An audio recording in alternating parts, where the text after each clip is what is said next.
오늘 또 그대의 최고의 날입니다. 임은미 선교사 묵상입니다. 2022년 9월 25일 주일. 최고의 날. 누가 그를 실로암 못으로 데리고 가주었을까? 요한복음 9장. 하나님은 내가 어떤 사람을 어떻게 도와주시기를 원하실까? 나는 자주 생각하는 편이다. 요즘 들어 나는 개인적으로 재정적인 도움이 필요하지는 않다.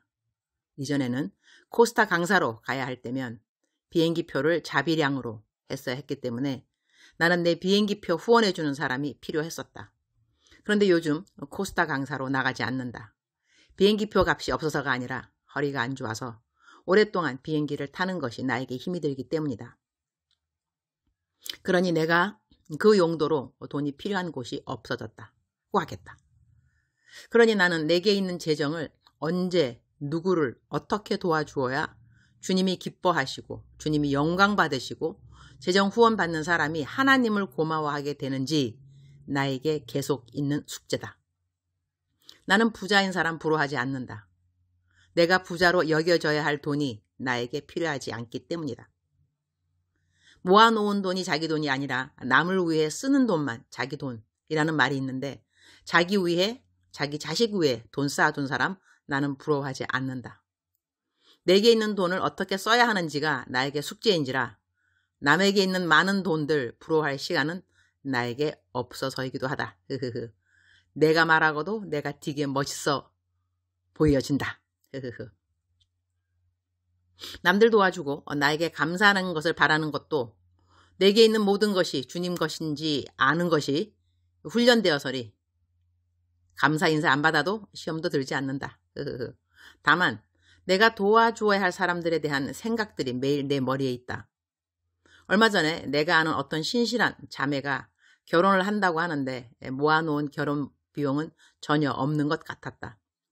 얼마를 이 자매에게 주어야 하는지 기도하면서 생각난 만큼을 자매한테 보내주었는데 엊그제인가 어떤 분이 내가 해준 위로와 기도가 너무 감사하다면서 500만 원을 보내주셨다. 나는 잘 모르는 분이다.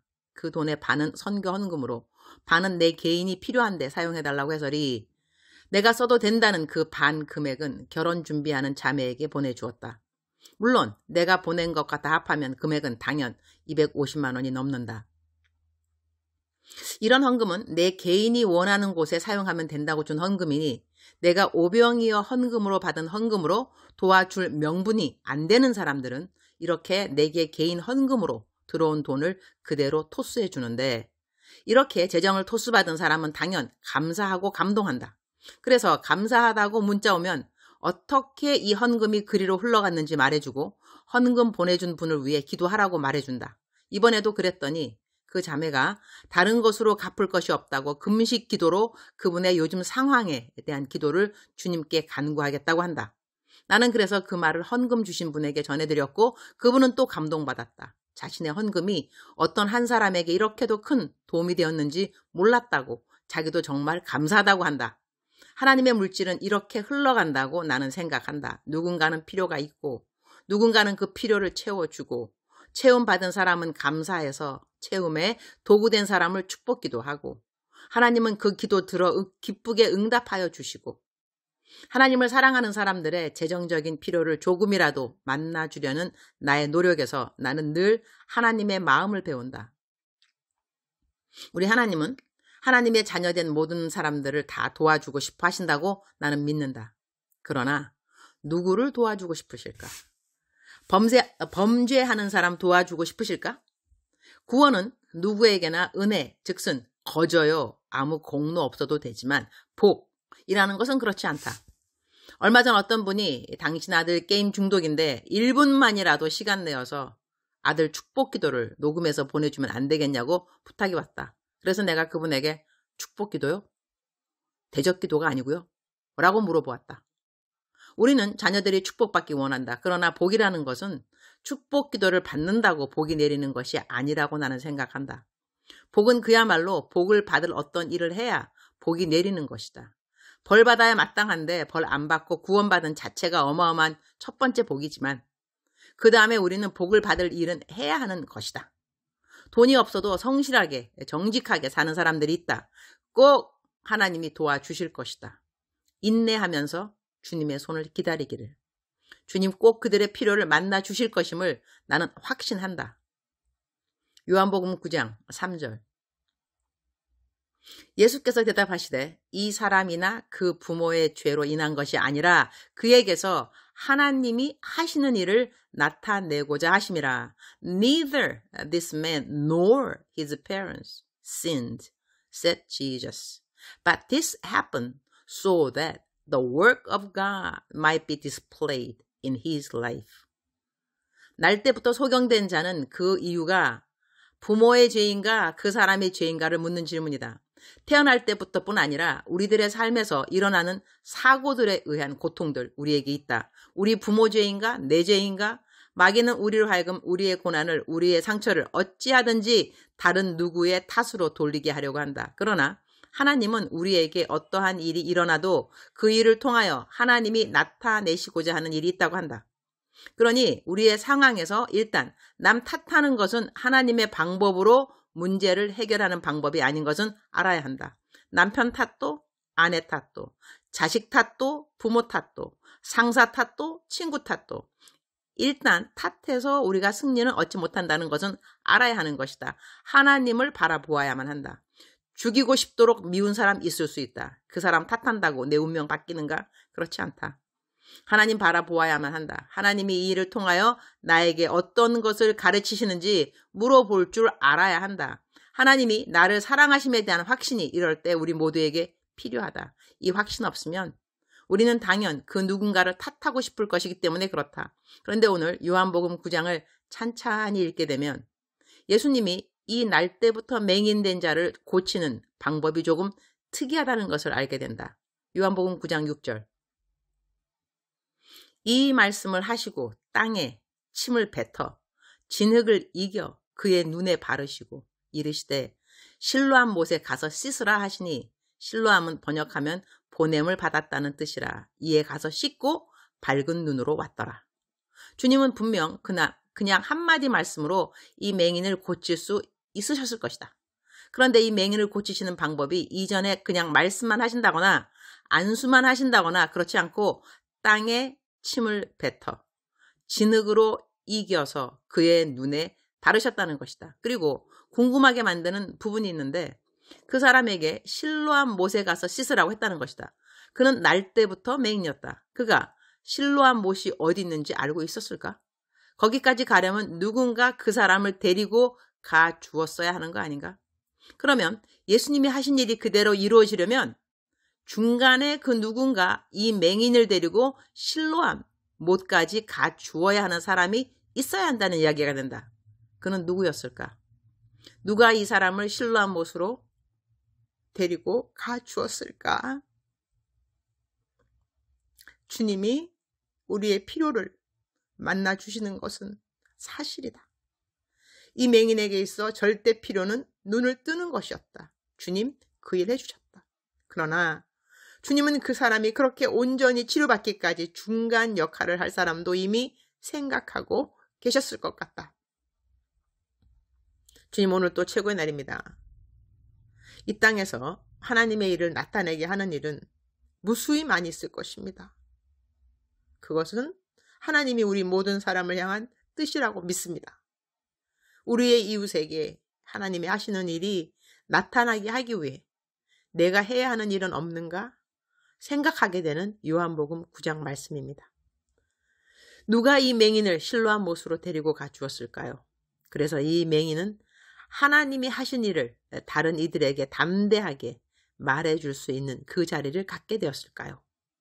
전지전능하고 무소부재하신 주님이십니다. 주님은 우리가 없어도 하나님 자신을 이 땅에 이 우주에 만천하에 알려주실 수 있으신 분이시나 우리를 사용하시기 원하시고 우리의 동력을 기뻐해 주셔서 감사합니다. 오늘 저도 누군가를 실로암 못으로 데리고 가는 그 자리를 잘 감당할 수 있게 해달라고 기도를 드립니다. 저의 자그마한 섬김이 우리 하나님의 크고 크심을 이 땅의 사람들에게 알려주는 일을 감당할 수 있기를 소원해 봅니다. 주님 사랑합니다. 주님 감사합니다. 오늘 또 우리 주님 저를 보시면서 하루 종일 기쁘시면 참 좋겠습니다. 사랑하는 그대여, 사랑하는 그대여 출석 부르고 있습니다. 사랑하는 그대여, 사랑하는 그대여, 사랑하는 그대여. 억만 번 더 들어도 기분이 좋은 말.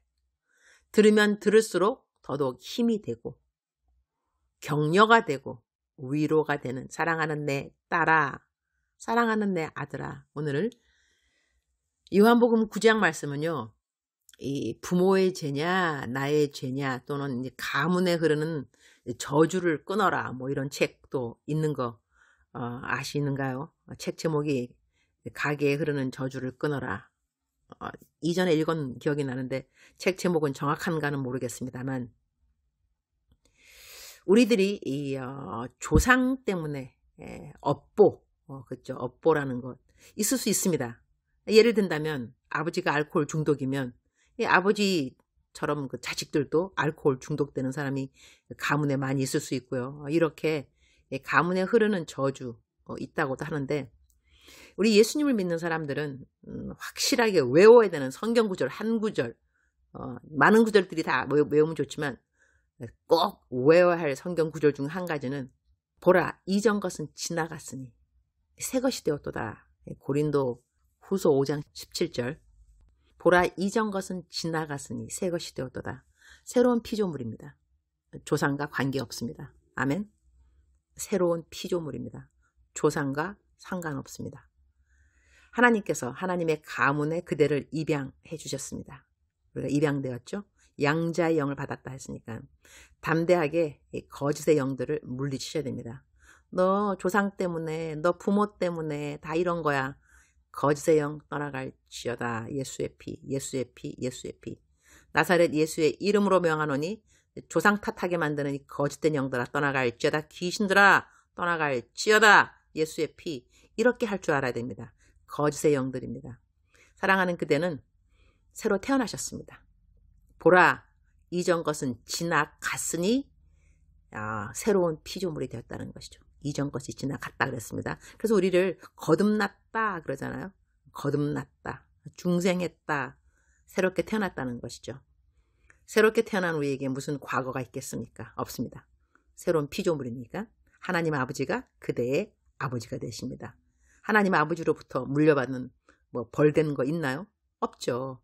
하나님 아버지한테 물려받은 것은 복밖에 없습니다. 좋은 거밖에. 오늘 또 실로암, 거기 실로암 목까지 데리고 가진 사람이 누구일까 제가 나름대로 좀 적용을 해봤는데, 사랑하는 그대요.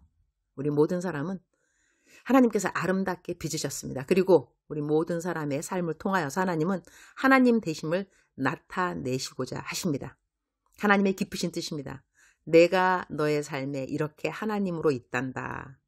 그리고 우리가 그것을 남들에게 말하는 걸 하나님이 기뻐하십니다. 나는 이런 하나님을 만났어요. 하나님이 나한테 이렇게 해주셨어요. 하나님은 좋으신 분이세요. 하나님은 선하신 분이세요. 하나님 정말 놀라워요. 이렇게 하나님에 대해서 찬양. 그러니까 하나님의 하나님 되심을 나타내는 것을 하나님이 기뻐하신다는 것이죠. 그러니 사랑하는 그대여, 사랑하는 그대여, 우리가 어제까지 아니면 오늘 아침까지도 누군가를 탓했다고 한다면 stop.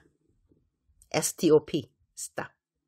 이제 그런 거 하지 말고 하나님이 나의 이 어려운 상황을 통해서, 이러한 관계를 통해서, 이러한 재정, 나의 병, 이러한 모든 것을 통해서 하나님의 어떠한 하나님이심을 나타내시고 싶어 하시는 것일까? 주님 알려주옵소서. 순종하겠나이다.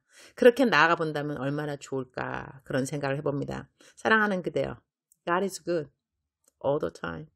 All the time God is good. 하나님은 선하시다. 항상 선하시다. 항상 선하시다. 하나님은 선하시다. God is good. God is good to you. 우리 모두에게 선한 하나님이십니다. 오늘도 울컥하네요. 울컥 선교사. 사랑하는 그대여, 오늘 또 선하신 하나님을 믿고 믿음 전진하시기를, 진보 있으시기를, 절대로 퇴보하지 말고 침륜에 빠진 자처럼 살지 말고 앞으로 나아가는 그대가 되기를 축복합니다. 사랑하는 그대여, 사랑합니다. 사랑하는 그대여, 축복합니다. 오늘 또 그대의 최고의 날입니다.